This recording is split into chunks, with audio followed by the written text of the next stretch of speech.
Você sabia que pode ser lucrativo usando apenas esse parâmetro? Se você ainda não sabe de qual parâmetro eu estou falando, vem comigo nesse vídeo. Eu me chamo Rodrigo Severini e sou investidor esportivo há mais de 10 anos. E nesse vídeo de hoje, nessa aula de hoje, vou te mostrar que parâmetro é esse, como utilizá-lo e como fazer a leitura dele para que você consiga utilizá-lo nas suas estratégias, tá certo? Mas antes da gente começar, vou pedir para você deixar aquele like, se inscrever no canal caso você ainda não seja inscrito e ativar o sininho para receber as notificações assim que aulas como essa subirem aqui no YouTube, tá certo?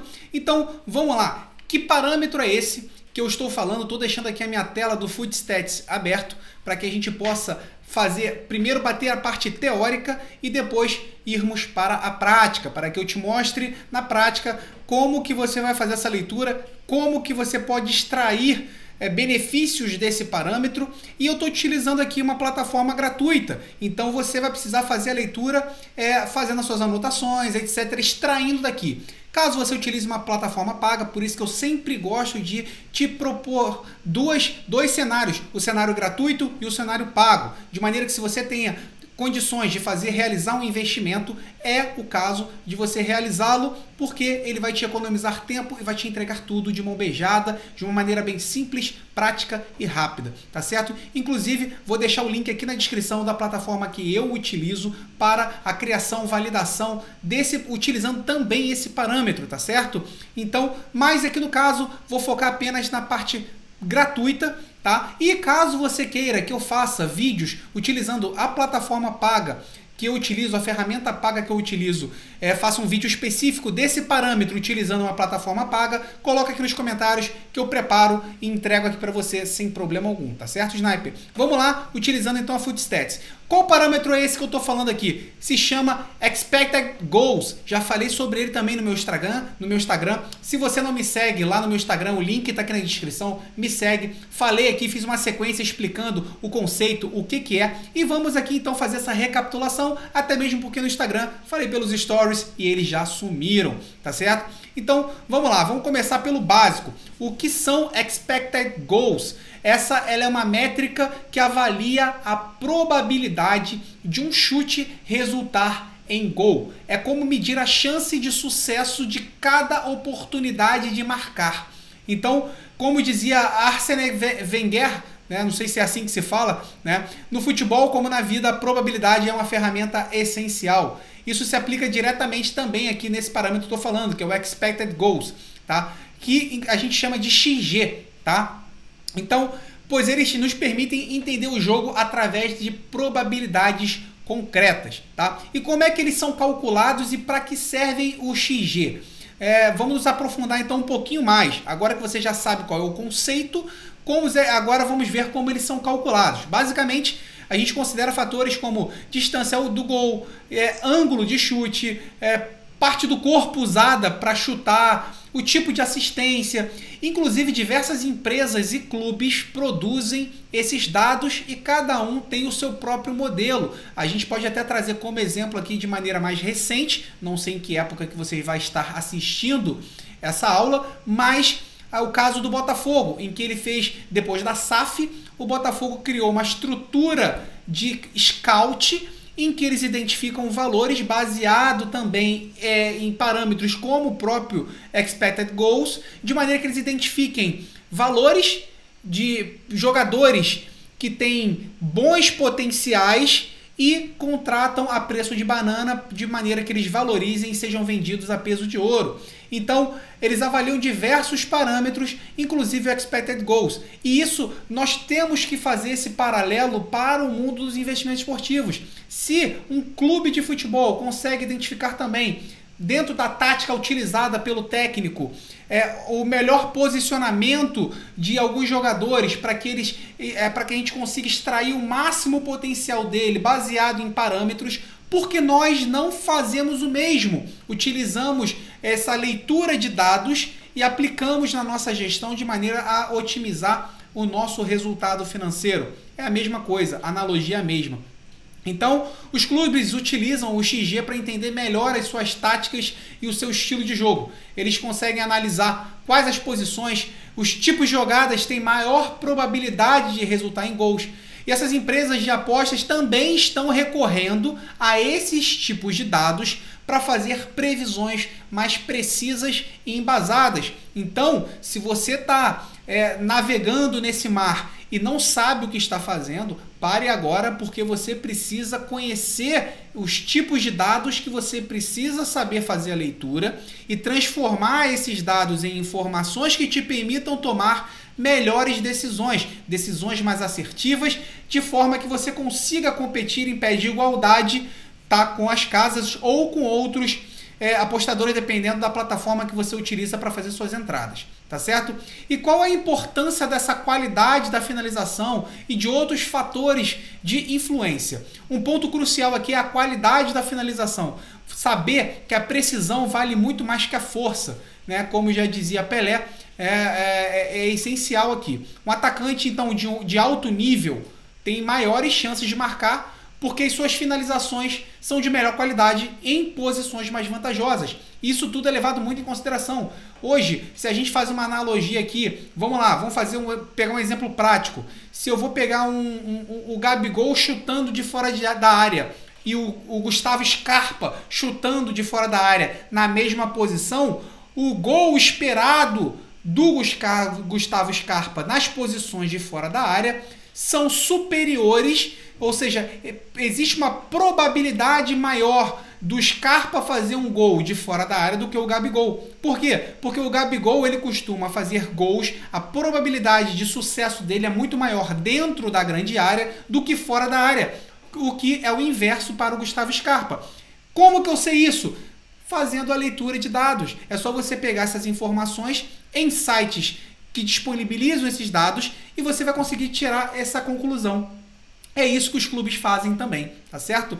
Então, o uso dos dados XG não ficam apenas então no papel. Eles têm um impacto real nessas decisões estratégicas, como eu bem dei um exemplo aqui. Os clubes analisam os dados para prever resultados de jogos com base em estilos de jogos, no histórico dos jogos, nos confrontos diretos anteriores, etc. Eles também auxiliam na escolha dos técnicos e jogadores, considerando as suas habilidades de finalização e a compatibilidade com a equipe. Isso tudo é levado em consideração. Será que esse técnico aqui consegue se encaixar com esse grupo? Eu preciso ter dados para tomar melhor a minha decisão e não só no achismo, tá? Como disse então Peter Drucker, a melhor maneira de prever o futuro é criá-lo.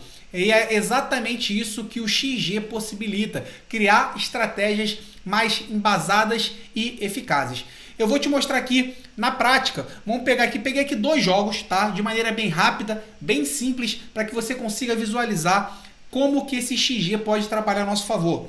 Peguei aqui então a partida entre Horsens e Fredericia, da primeira divisão da Dinamarca, tá? E nessa partida aqui entre as duas equipes, se eu pegar aqui, né, eu cliquei na partida, estou aqui dentro do jogo entre Horsens e Fredericia, existem várias informações, eu vou descer aqui a tela e eu chego aqui justamente nos quadros do Horsens e do Fredericia, onde eu tenho aqui o parâmetro XG para o mandante e XG para o visitante. Eu tenho o XG geral, que aqui está me mostrando 1.56, ou seja, 1.56 de gols esperados geral na partida, e se eu olhar somente o time da casa, 1.60. Então eu tenho 1.60 de gol esperado do Horsens para essa partida. E o Fredericia, eu tenho aqui, jogando fora de casa, a probabilidade de gols esperados do Fredericia fora de casa de 1.94. Então eu consigo já tirar o quê? Algumas conclusões para essa partida, né? Então eu sei que se o Fredericia tem 1.94 de gols esperados, eu acredito que a probabilidade do Fredericia fazer pelo menos um gol é muito alta, tá? Então, isso tudo eu não posso analisar o expected goals de maneira isolada. Eu tenho que ver as demais informações que ele me passa aqui. Eu posso subir aqui e ver que o Fredericia, ele está à frente na classificação. Ele tem um average goals, ou seja, é mais um parâmetro para eu analisar, de 3,14. Ou seja, são jogos que tem muitos gols quando o Fredericia joga. Então, se eu tenho isso, eu posso fazer a adaptação ou utilizar o parâmetro do expected goals dentro da minha estratégia do mercado de gols, seja ela de gols no HT, gols limite, over 1,5 gols, over 2,5, até mesmo para o gol para o visitante. Por que não colocar o over 0,5 gol para o Fredericia? Se, claro, atingir a minha odd média de entrada, se eu tiver validado essa estratégia. Mas você vê que com um simples parâmetro eu já consigo prever, ou pelo menos colocar mais essa pedrinha na minha mochila de falar a probabilidade do Fredericia fazer pelo menos um gol é muito alta. Então, se eu fizer outros ajustes, se eu fizer outras leituras, buscar mais informações dessa partida, eu posso definir uma forma de entrada nessa partida, tá certo? Vou colocar aqui agora o Deportivo, peguei um outro jogo que é entre Deportivo Pasto e Once Caldas, tá? Pela Colômbia, campeonato colombiano. Então eu peguei aqui de maneira aleatória e o Once Caldas está na frente, temos o Deportivo Pasto, e aqui de maneira um pouco contrária ao anterior, eu já tenho os expected goals um pouco menores. Como você pode ver, por exemplo, o Once Caldas ele já me entrega 1,39, ou seja, um expected goals para o time visitante abaixo de 1,50, você precisa já começar a analisar também outros fatores. Será que é o caso fazer a entrada em over goals? Também considerando que o expected goals do Pasto em casa é de 1,59, e se formos analisar o expected goals geral 1,46, então são métricas aqui, é um parâmetro que eu consigo já falar, será que é o caso eu fazer uma entrada em gols para uma das duas equipes com números como esse, levando em consideração que você já viu que o Fredericia estava com 1,94. Então, quanto mais jogos você começar a fazer essa leitura desse parâmetro, mais confortável você vai estar também de utilizá-lo na sua estratégia. Deu para pegar a ideia? Então, assim, eu queria fazer um resumo do que eu estou falando aqui, que o expected goals, eles são uma ferramenta muito poderosa para entender o futebol além do placar, além do que as odds que as casas estão entregando. Eles nos mostram probabilidades concretas, destacando aqui a importância da qualidade da finalização e outros fatores que influenciam, como a gente falou um pouco mais atrás, tá? Então, clubes e empresas de apostas já utilizam para tomar decisões estratégicas mais informadas e prever resultados também para a partida, tá? Então, Sniper, eu espero que esse vídeo tenha esclarecido o conceito desse parâmetro do expected goals, a sua relevância para as suas entradas, para as suas estratégias, para os seus investimentos esportivos. E eu peço que, se você gostou, deixe aquela curtida e coloca também aqui nos comentários se você já tinha ouvido falar nesse parâmetro, se você já trabalha com ele e quais são seus resultados utilizando esse parâmetro. Tá certo, Sniper? Um abraço e te vejo na nossa próxima aula.